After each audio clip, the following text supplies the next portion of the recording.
রিশপা season 2 পর্ব 2। রিশপা কোনো মতে বলল, আমি জানি না আপু কি হচ্ছে, স্যার আসলে তাকে সবকিছু বলবেন। এটা বলে রিশপা কোথায় যেন হারিয়ে গেল। আমি খুব চিন্তায় পড়ে গেলাম, কি হলো এটা। আমি রুমে চলে আসলাম, ভাবছি কি করা যায় এখন। হঠাৎ সেই আনিশা আপু এসে আমাকে ধাক্কা দিয়ে চেয়ার থেকে ফেলে দিল। আমি অবাক হয়ে জিজ্ঞাসা করলাম, এটা কি হলো আপু, আপনি আমাকে ধাক্কা দিলেন কেন? আনিশা আপু খুব রাগান্বিত দৃষ্টিতে আমার দিকে তেড়ে এসে বলল, তুই ছোট মানুষ, এসবে কেন জড়াতে গেলি? তোর কি মৃত্যুর ভয় নেই? আরে আনিশা আপু এসব জানলো কিভাবে? আমি কিছু না বোঝার ভান করে বললাম, কি বলছেন আপু, আমি তো কিছুই বুঝতে পারছি না। এবার সে এসে আমার গলা চেপে ধরে বলল, প্রথম দিন ভাবছিলাম ভুলে ওইখানে চলে গিয়েছিলি, তাই ছেড়ে দিয়েছিলাম কিছু না বলে। এবার আর ছাড়বো না। রিশপাকে অনুসরণ করা বন্ধ কর, না হলে ওর সাথে সাথে তুইও ধ্বংস হয়ে যাবি। এই বলে সে রুম থেকে জোরে হেঁটে বের হয়ে গেল।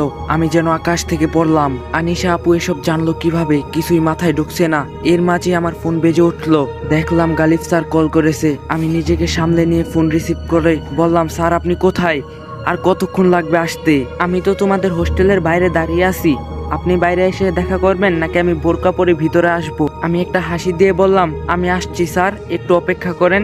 গিয়ে দেখলাম উনি রাস্তার অন্য পাশে দাঁড়িয়ে আছে। আমি এদিকে ওদিকে না থেকে রাস্তার ওপাশে যাওয়ার জন্য হাঁটা দিলাম। হঠাৎ একটা প্রাইভেট কার এসে আমার সামনে কষে ব্রেক করলো। আমি চোখ বন্ধ করে জোরে একটা চিৎকার দিলাম, একটুর জন্য বেঁচে গেলাম। গাড়ি থেকে ড্রাইভার কল্লা বের করে বলল, মরতে চাইলে বড় গাড়ির নিচে গিয়ে মরেন, আমার গাড়ির সামনে কেন আসছেন? অন্য সময় হলে ড্রাইভারের সাথে ঝগড়া করতাম, কিন্তু এখন তারা আছে আমার, আর এমনিতে দোষ আমারই। আমি এদিকে ওদিকে না দেখে পার হচ্ছিলাম।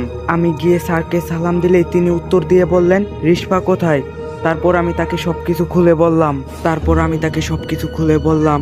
উনিও খুব চিন্তায় পড়লো সবকিছু শুনে। আবির এটা কেন করবে? এখন তো রিশপাও নেই, এত প্রশ্নের উত্তর কিভাবে খুঁজে পাবো? আচ্ছা, এটা তো মহিলা হোস্টেল, আমি সরাসরি প্রবেশ করতে পারবো না, তাহলে আমি লুকিয়ে প্রবেশ করতে হবে। এই পুরনো বিল্ডিং এ যেতেই হবে আমার। আমি আবিরের সাথে কথা বলতে চাই। আমি বললাম, তাহলে রাতে আমি পশ্চিম পাশের দেওয়ালের কাছে অপেক্ষা করব, আপনি সেখান দিয়ে প্রবেশ করবেন, কেউ দেখবে না। ঠিক আছে, তাহলে আমি রাতে আসছি। ভেবেছিলাম সব রহস্য থেকে মুক্তি পেয়ে গিয়েছি, কিন্তু এখন তো দেখছি রহস্য কেবল শুরু। এই জন্যই ডোরিয়া সেদিন বলছিল সে আবার ফিরে আসবে। রাত 10টার দিকে আমি পশ্চিম পাশের দেওয়ালের কাছে গিয়ে দাঁড়িয়ে আছি, কিন্তু স্যারের কোনো খবর নেই। ফোন দিচ্ছি কিন্তু সুইচ অফ আসছে বারবার, আসছে না কেন সে এখনো। এদিকে আমার একটু একটু ভয় লাগা শুরু করলো। হঠাৎ বিড়ালের কান্নার শব্দ ভেসে আসলো কোথা থেকে যেন। তাহলে কি সেই কালো বিড়ালটা আমার আশেপাশে আছে? আমি কোনো দিকে না তাকিয়ে সোজা দাঁড়িয়ে আছি চোখ বন্ধ করে। এভাবে কতক্ষণ চোখ বন্ধ করে দাঁড়িয়েছিলাম জানি না। কিছুক্ষণ পর মনে হলো আমার সামনে কেউ এসে দাঁড়িয়েছে। আমি ভয়ে ভয়ে চোখ খুলে দেখলাম গালিব স্যার আমার সামনে দাঁড়িয়ে হাসছে। আমি চমকে গেলাম এবং বললাম, স্যার আপনি কখন আসলেন? আর এইভাবে দাঁড়িয়ে আছেন কেন মূর্তির মতো? দেখলাম আপনি ভয় পান কি না। যেভাবে চোখ বন্ধ করে দাঁড়িয়ে আছেন তাতে মনে হচ্ছিল একটা ঘোড়া দাঁড়িয়ে ঘুমাচ্ছে। আমি হেসে বললাম, আরে তেমন কিছু না, আপনার ফোন বন্ধ ছিল তাই একটু চিন্তায় ছিলাম। এখন চলেন সেখানে যাওয়া যাক। আচ্ছা, আপনার নাম রিশপা, ওই রিশপার সাথে কোনো সম্পর্ক আছে আপনার? আপনার চেহারাটাও একটু রিশপার সাথে মিল আছে। আমি বললাম, না, আমাদের শুধু নামই মিল, তবে রিশপাকে এটা নিয়ে জিজ্ঞাসা করছিলাম আমি। সে বলল আস্তে আস্তে সব জানতে পারবেন। দেখি কি জানতে পারি। আর স্যার আপনি আমাকে তুমি করে বলতে পারেন, আমি আপনার জুনিয়র। না না, আমি বিবাহিতা মহিলাদের আপনি করেই বলি। আরে আপনাকে কে বললো আমি বিবাহিতা মহিলা? আর আমার তো এখনো বিয়ের বয়সই হয়নি। আচ্ছা, তাহলে আপনার এখনো বিয়ের বয়স হয়নি, কিন্তু তবুও আপনাকে তুমি করে বলতে পারবো না। জামাই নেই তো কি হয়েছে, বয়ফ্রেন্ড তো আছে। সেই দিক দিয়ে আমি আপনার জুনিয়র, কারণ আমি সিঙ্গেল। আরে স্যার, আমার বয়ফ্রেন্ডও নেই, আমি পিওর সিঙ্গেল। আমাকে তুমি করেই বলতে পারেন, কোনো সমস্যা নাই। এটাই কনফার্ম করতে চাচ্ছিলাম। আচ্ছা, এখন চলেন তাহলে রিশপাকে খুঁজে বের করা যাক। আগে জানতে হবে এখন রিশপা কোথায় আছে। আমরা দুজনই 4 নাম্বার রুমের সামনে দাঁড়িয়ে আছি। আমি স্যারকে বললাম, এই রুমের আলমারিতে রিশপার মৃতদেহ দেখছিলাম। স্যার আমার কথা শুনে মুখে আঙ্গুল চেপে বলল, চুপ, কথা বলো না, এখানে কেউ আমাদের ফলো করছে। আমিও চুপ হয়ে আশেপাশে দেখতে লাগলাম। স্যার ধীরে রুমে ঢুকে আলমারির কাছে গেল। আমিও তার পিছনে চুপচাপ দাঁড়িয়ে আছি আর এদিকে সেদিকে দেখছি।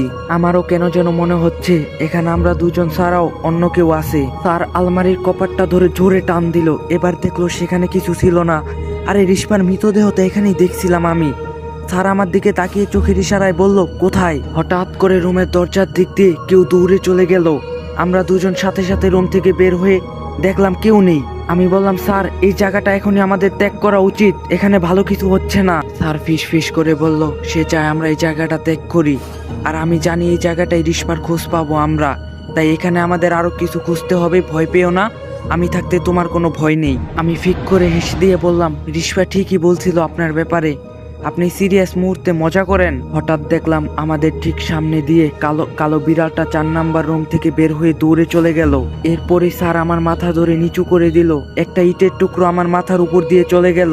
মাথা নিচু না করলে আমার মাথা থেতলে যেত একদম। আমি জানি এটা তুই আবির, দূর থেকে এসব না করে সামনে আয়, তুই খুব ভালো করেই জানস এসব করে আমাকে ভয় দেখাতে পারবি না। এরপর ঠিক পিছন দিক থেকে কেউ বলল, তাহলে তুই চলে এসেছিস, এবার আর বাঁচতে পারবি না তুই। আমরা একসাথে পিছনে তাকালাম, দেখলাম সেই আবির নামের ছেলেটা দাঁড়িয়ে আছে। স্যার বলল, এসব তুই কেন করছিস? আমি তোদের জন্য ডোরিয়ার মুখোমুখি হয়ে তোদের মুক্ত করছিলাম, তাহলে এখানে কিভাবে এলি তোরা? আবির বলল, সব জানতে পারবি বন্ধু, কিন্তু একটা কথা মাথায় ঢুকিয়ে নে ভালো করে, যদি বাঁচতে চাস তাহলে এখান থেকে চলে যা, আমি চাই না তোকে মেরে ফেলতে।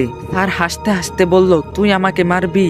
তোর সেই সাহস হবে নাকি? একটু ভেবে দেখ, ফালতু কথা বাদ দে, এখন অন্য সব প্রশ্নের উত্তর পরে জানা যাবে, আগে বল রিশপা কোথায়? আজ সকাল অবধি রিশপা এই মেয়ের সামনেই ছিল, কিন্তু হঠাৎ সে উধাও হয়ে গেল। রিশপা এখানেই থাকতো, কিন্তু এই মেয়েটা বারবার আসার কারণে রিশপাকে এখান থেকে অন্য কোথাও নিয়ে যাওয়া হয়েছে। বন্ধু হিসাবে বলছি, তুই এসবে আর নিজেকে জড়াইস না, এবার ডোরিয়া তোকে মেরে ফেলবে। ধন্যবাদ বন্ধু উপদেশ দেওয়ার জন্য, আবার দেখা হবে আমাদের, চলো রিশপা, আমাদের কাজ হয়ে গেছে। আমি স্যারের সাহস দেখে সত্যি অবাক না হয়ে পারলাম না। স্যার আবিরের কোনো কথা পাত্তা না দিয়ে সোজা বের হয়ে আসলো, আমিও তার সাথে বের হয়ে আসলাম। আমি বললাম, স্যার এখন কি হবে? সে তো কিছুই বলল না, সে যা বলছে তাই যথেষ্ট এখনের জন্য, বাকি প্রশ্নের উত্তর পরে জানতে পারবো। রিশপার মৃতদেহ কোথায় নিয়ে গেছে সেটা আমি জানি, এখন কথা হলো আবির তো মৃত, এসব কিছু করা ওর পক্ষে একা সম্ভব না, এর পিছনে অন্য কেউ আছে যে এখনো বেঁচে আছে। কে সে? আমাদের খুঁজে বের করতে হবে। আচ্ছা, এমন কিছু কি আছে যেটা তুমি আমাকে বলনি এখনো? আমি একটু ভেবে বললাম, না স্যার, তেমন কিছু তো নেই, তবে আমার রুমের একটা বড় আপু আছে, তার নাম আলিশা, সে কিভাবে যেন এসব জেনে গিয়েছে এবং আমাকে হুমকি দিয়েছে যেন এসব থেকে দূরে থাকি। স্যার খুব অবাক হয়ে বলল, কি নাম বললে? আলিশা? আর এই কথা এখন বলছো তুমি আমাকে? আমরা পেয়ে গেছি সেই মানুষটাকে, সেই বেঁচে থাকা মানুষটার নামই আলিশা, কারণ আলিশা আবিরের বড় বোন। আমিও বেশ অবাক হয়ে বললাম, কি বলছেন স্যার? আনিশা আপু তাহলে আবিরের বোন, আর এই জন্য সে আমাকে হুমকি দিয়েছে? তার মানে আনিশা আপু এসব কিছুর পিছনে?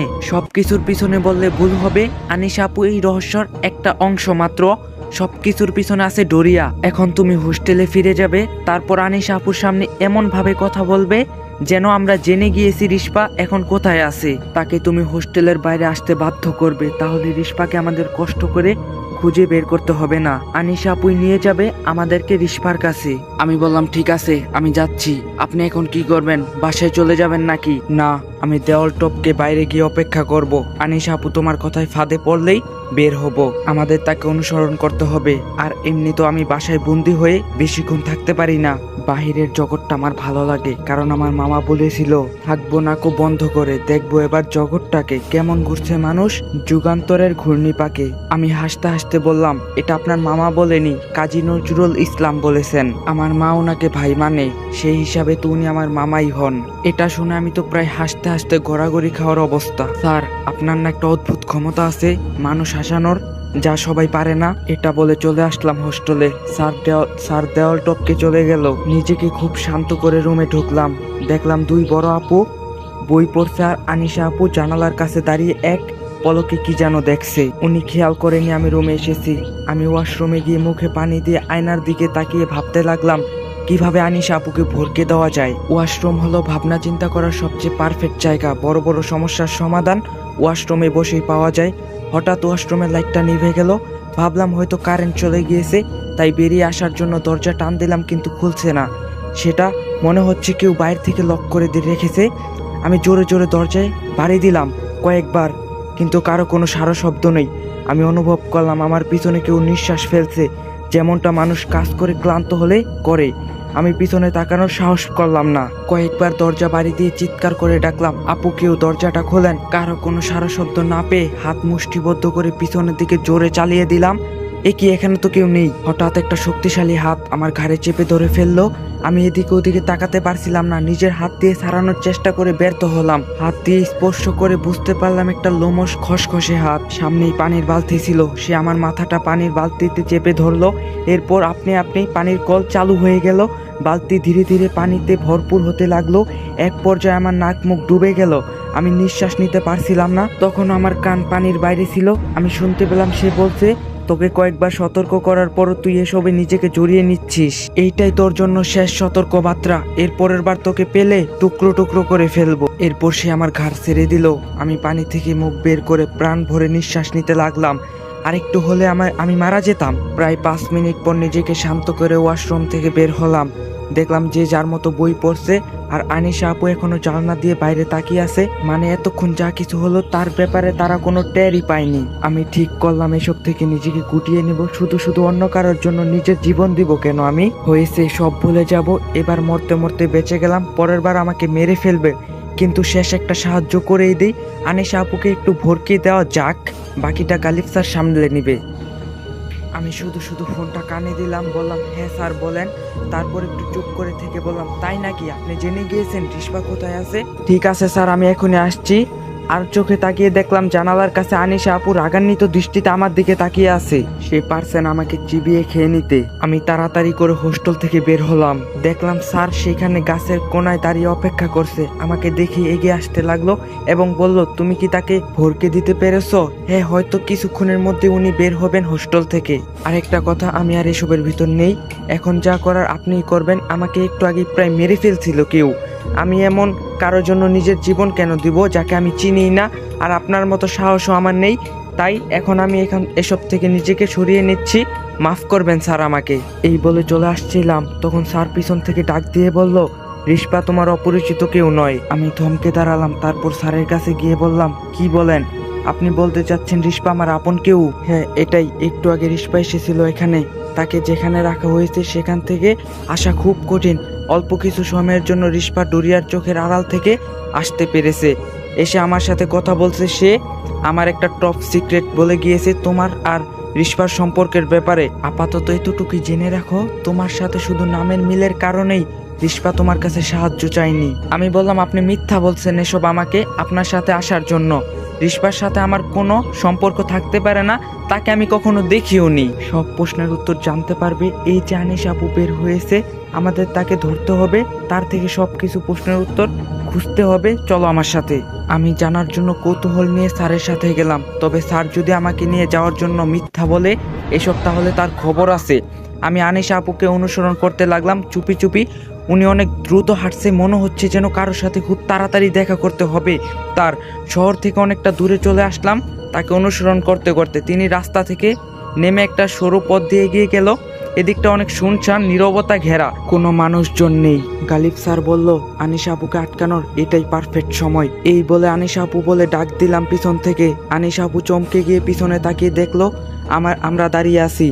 উনি আমাদের সামনে এসে বলল, ও তার মানে তোমরা আমাকে অনুসরণ করে রিশপার খোঁজ জানতে চাও? সেটা কখনো সম্ভব হবে না। গালিব স্যার বলল, আপু আপনাকে আমি সেই ছোটবেলা থেকে চিনি। আপনি আমাকে চিনেন। এসব কেন করছেন আপনি? কিভাবে এসবের সাথে নিজেকে জড়িয়ে ফেললেন? আনিশা আপু বলল, আমি যা করছি তা আমার মৃত ভাইয়ের জন্য করছি। তুমি যখন রিশপাকে মুক্ত করার জন্য কাজে ব্যস্ত ছিলে, তখন একদিন আবির আসে আমার কাছে। আমি তখন জানি না আবির মারা গিয়েছে। আমি আবিরকে দেখে ভাই বলে জড়িয়ে ধরতে গিয়েছিলাম। আমাকে থামিয়ে দিয়ে সবকিছু খুলে বলল। খুব কষ্ট পেয়েছিলাম নিজের একমাত্র ভাইয়ের মৃত্যুর কথা শুনে। আমরা ভাই বোন কখনো বাবা মায়ের ভালোবাসা পাইনি। তারা সবসময় নিজেদের ঝগড়া নিয়ে ব্যস্ত ছিল। আবির আমাকে বলেছিল সে বেঁচে থাকার চেয়ে মরে গিয়ে বেশি শান্তিতে আছে। তখন তাকে অবহেলা করার মতো কেউ নেই, তাই সে মুক্ত হতে চায়নি। সে চেয়েছিল আমাদের সবার মাঝে থাকতে, কিন্তু রিশপা মুক্ত হয়ে গেলে আবিরও মুক্ত হয়ে যেত সেদিন। তাই আবির ডোরিয়াকে তোমাদের সব প্ল্যান জানিয়ে দিয়েছিল। আচ্ছা, তার মানে আবিরের কারণে এসব হচ্ছে। কিন্তু আমি তো আমার কাজ করে ফেলছিলাম, রিশপাকে আয়নার টুকরো দিয়ে আঘাত করছিলাম, তারপরও কেন এমনটা হলো? আনিশা আপু হেসে বলল, আবির জানতো তুমি কোনো না কোনোভাবে এই কাজে সফল হবে, তাই অতিরিক্ত একটা কাজ করে রেখেছিল। আমার কাছে আবির বলছিল রিশপার মৃতদেহ কবর থেকে তুলে আনতে হবে। রিশপার মৃতদেহ তুলে এনে ডোরিয়াকে দিলেই সে চাইলে আর মুক্ত হতে পারবে না। আমি প্রথমে এটা করতে ভয় পেয়েও ভাইয়ের মুখের দিকে তাকিয়ে এটা করছিলাম সেই দিন। ভাই বেঁচে থাকতে অনেক কষ্ট পেয়েছে, অন্তত মরার পরে একটু ভালো থাকুক। আনিশা আপু, আপনি যেটা করেছেন সেটা প্রকৃতির বিরুদ্ধে। মরার পরে এই পৃথিবীতে থাকা যায় না, এটা অন্যায়। আপনি অনেক বড় ভুল করেছেন। আনিশা আপু উল্টো হাঁটা দিয়ে চলে যেতে যেতে বলল, আমার ভাইয়ের জন্য আমি সব রকম অন্যায় করতে পারি। আমার কারো কাছে জবাবদিহিতা করতে হবে না। আর তোমরা বাঁচতে চাইলে রিস্পাকে মুক্ত করার চিন্তা বাদ দিয়ে চলে যাও। আচ্ছা একটা কথা বলে যান আপু, রিস্পা মারা গিয়েছে প্রায় 1 বছর আগে, তার মৃতদেহ এখনো এত তাজা কিভাবে? আনিশা আপু বলল, ডোরিয়া রিস্পার মৃতদেহ কখনো পচতে দিবে না, কিন্তু তোমরা মরে গেলে পচে যাবে। ডোরিয়া সবাইকে মায়া দেখায় না। আনিশা আপু চলে গেল। গালিব স্যার বিড়বিড় করে বলল, আপনার ভাই আমাকে চিনলো, আপনি এখন আমাকে চিনেননি আপু, তবে চিনবেন, আপনিও সময় হোক। আমি বললাম, আমরা তো জানতে পারলাম না রিস্পা এখন কোথায় আছে। তাকে ডাক না দিয়ে তাকে অনুসরণ করলে হয়তো সে আমাদের সেখানে নিয়ে যেত। সেটা আর জানার দরকার নেই। রিস্পা তখন এসে আমাকে বলে গিয়েছে কোথায় গেলে তাকে পাবো আমরা। তবে তার আগে আমাদের রিস্পার কবরের কাছে যেতে হবে। সেখানে একটা নারিকেল গাছ আছে, নারিকেল গাছের মাথায় একটা তাবিজ রাখা আছে। সেই তাবিজটা যদি খুঁজে পুড়িয়ে দিতে পারি তাহলে রিস্পা তার শক্তি ফিরে পাবে। তুমি তো এখনো রিস্পার ভয়ঙ্কর রূপ দেখোনি, আমি দেখছি সেই ভয়ঙ্কর রিস্পাকে ফিরিয়ে আনতে হবে। এখন চলো। আমি রাগ হয়ে বললাম, আমি যাব না। আমি বলছিলাম এসবে নিজেকে জড়াতে চাই না, কিন্তু আপনি বললেন রিস্পা কিছু জানিয়েছে আপনাকে।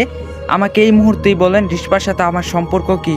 গালিব স্যার আমার কাছে এসে কাঁধে হাত রেখে বলল, রিস্পা তোমার অপরিচিত কেউ না, সে তোমার নিজের মায়ের পেটের ছোট বোন। না, এটা হতে পারে না। রিস্পা কিভাবে আমার বোন হবে? আমি যখন খুব ছোট ছিলাম তখনই আমার মা মারা গিয়েছে, আর আমি আমার মায়ের একমাত্র মেয়ে।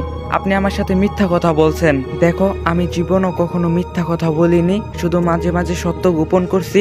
কিন্তু এটা সত্যি কথা, রিস্পা তোমারই ছোট বোন। তোমাদের দুজনের বাবা আলাদা হলেও মা কিন্তু একজনই। আচ্ছা, তুমি কি তোমার মাকে মরতে দেখছো, বা তার কবর কোথায় সেটা দেখছো? না স্যার, আমি তো তখন খুব ছোট। বাবার মুখ থেকে শুনছি মা মারা গিয়েছে, আর এতদিন আমি সেটাই জেনে এসেছিলাম। তোমার বাবা আর মায়ের বিষয়টা ছিল প্রেমের বিষয়। পরিবারের অমতে বিয়ে করার কারণে তোমার দাদু বাড়ি থেকে কেউ সেটা মেনে নেয়নি মন থেকে। বিয়ের পর দিন যতই যাচ্ছিল তোমার মায়ের উপর অত্যাচার মাত্রা ততই বাড়ছিল। এসব নিয়ে তোমার বাবার সাথে তোমার মায়ের প্রতিদিন কথা কাটাকাটি হতেই থাকতো। তোমার বাবাও বিয়ের পর অনেক পরিবর্তন হয়ে যায়। তার স্ত্রীর প্রতি হওয়া অত্যাচার তার কিছুই আসতো যেত না। অবশেষে বছর না ঘুরতেই তাদের কোল জোরে একটা ফুটফুটে কন্যা সন্তান হলো। নাম রাখা হলো রিস্পা। সেটাই ছিলা তুমি। তোমার মা ভেবেছিল হয়তো এবার সবাই তাকে ভালোবাসবে। সত্যি বলতে তারা কখনোই তোমার মাকে বাড়ির বউ হিসাবে গ্রহণ করেনি। তাই তুমি জন্ম নেওয়ার পর তারা তাদের অবহেলা চালিয়ে যেতে লাগলো। তোমার বাবা তখন সম্পূর্ণ আলাদা একজন মানুষ। তোমার বয়স তখন 1.5 মাসের মতো হবে। হঠাৎ তোমার আব্বু তার পরিবারের পছন্দে বিয়ে করার জন্য রাজি হয়ে গেল। তোমার মায়ের মাথায় যেন আকাশ ভেঙে পড়লো। অনেক কান্নাকাটি করার পরও তোমার মা তাদের মন গলাতে পারেনি। সেই দিন তোমার মাকে আনুষ্ঠানিকভাবে ডিভোর্স দেওয়া হলো, কিন্তু তোমাকে রেখে দিল তাদের কাছে। তোমার মা সবার পায়ে ধরছিল যেন তোমাকে দিয়ে দেয় অন্তত, কিন্তু তারা দেয়নি। তোমার মাকে খালি হাতে সেই বাড়ি থেকে বের করে দেওয়া হয়েছিল সেই দিন। আর তোমাকে ছোটবেলা থেকে জানিয়ে এসেছে তোমার মা মারা গিয়েছে। আমি অশ্রুসিক্ত চোখ গালিব স্যারের দিকে তাকিয়ে আছি। বুক ফেটে কান্না পাচ্ছে আমার। হিচকি তুলতে তুলতে বললাম, তারপর কি হয়েছিল? তারপর তোমার মা তার বাবার বাড়ি চলে আসে। তার বাবা তাকে ফেলে দেয়নি। সেই দিন বুকে জড়িয়ে নিয়েছিল নিজের আদরের মেয়েকে। তার প্রায় 1 মাস পর তোমার মায়ের আবার বিয়ে ঠিক করলো তার বাবা। তোমার মা কিছুতেই বিয়েতে রাজি ছিল না, কিন্তু একবার বাবাকে কাঁদিয়েছে, অন্তত এবার বাবার মুখে একটু হাসি ফুটুক, এই ভেবে রাজি হয়ে যায়। তার বিয়ে হয়ে যায় এক ইতালি প্রবাসীর সাথে। মানুষটা অনেক ভালো ছিল। তোমার মাকে নিয়ে কয়েকবার তোমাকে দেখতে গিয়েছিল তার মন ভালো করার জন্য, কিন্তু তারা তোমাকে একটিবারের জন্য দেখতে দেয়নি। বারবার অপমান করে তাড়িয়ে দিয়েছে। তার 1 বছর পর তোমার মায়ের আরেকটা মেয়ে হয় সেই ঘরে। তোমার মাও তার ওই মেয়ের নামও তার প্রথম আদরের মেয়ের নামের সাথে মিলিয়ে রেখেছে রিস্পা। তাতে অন্তত এটা মনে হবে রিস্পা তার সাথেই আছে। সে তোমার ছোট বোনের মাঝে তোমাকে খুঁজে পেত, কিন্তু সৃষ্টিকর্তার কি আপার খেলা দেখো, সে তার সেই মেয়েটাকেও হারিয়ে পাগল হয়ে গেল। আর আজকে এত কিছু হচ্ছে সেই রিস্পাকে হারানোর কষ্টেই। রিস্পা তোমার পণ্যা, তোমার এই ছোট বোন, তোমরা এক মায়েরই মেয়ে। আমি হাউমাউ করে কেঁদে স্যারকে জড়িয়ে ধরলাম। আমার বোন আমার কাছে মৃত্যুর পরে সে দেখা দিয়েছে। যেই মাকে আমি ছোটবেলা থেকে মৃত ভেবে এসেছিলাম, সেই মা বেঁচে ছিল এতদিন। আমি কেন এসব আগে জানলাম না? তো গাইস, যদি পরের পার্ট লাগে অবশ্যই কমেন্টে বলবেন। আর যদি ভিডিওটা ভালো লাগে লাইক কমেন্ট শেয়ার এন্ড চ্যানেলে নতুন হয়ে থাকলে চ্যানেলটা সাবস্ক্রাইব করে দিবেন। তো আজকের ভিডিও এই পর্যন্তই ছিল। সবাই ভালো থাকবেন, সুস্থ থাকবেন। আল্লাহ হাফেজ।